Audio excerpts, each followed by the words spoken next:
Pasta ఎప్పుడు ఒకేలాగా తింటే బోర్ కొడుతుంది కదా. సో పాస్తాతో ఈరోజు నేను స్వీట్ అయితే చేయబోతున్నాను. దానికి ఒక ప్యాకెట్ పాస్తా అయితే నేను తీసుకున్నాను.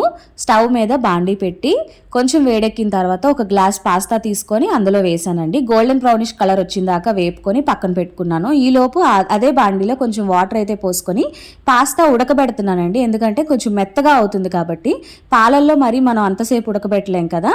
సో ఇలా మెత్తగా అయిన తర్వాత అదంతా ఒక జాలీలోకి తీసుకొని మొత్తం వాటర్ అంతా తీసేసి అది పక్కన పెట్టుకున్నానండి. అలాగే ఒక గ్లాస్ పాస్తాకి ఒక 4 గ్లాసుల మిల్క్ తీసుకొని మరగబెడుతున్నాను. అండ్ అలాగే షుగర్ కూడా చూపించాను కదా, ఆ క్వాంటిటీలో తీసుకున్నాను. గ్లాస్ షుగర్ అయితే తీసుకున్నాను.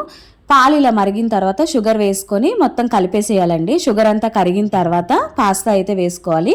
వేసి అది కూడా బాగా ఉడకబెట్టాలండి. ఎందుకంటే కొంచెం గట్టిగా ఉంటుంది కదా. ఒక పావు గంట 20 నిమిషాల పాటు ఉడకబెట్టాలి.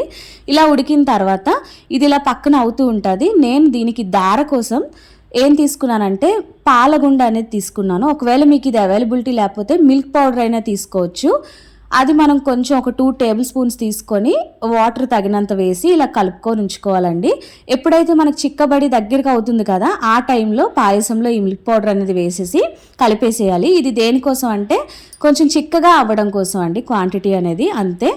ఇలా వేసి బాగా కలుపుకోవాలి అంతే.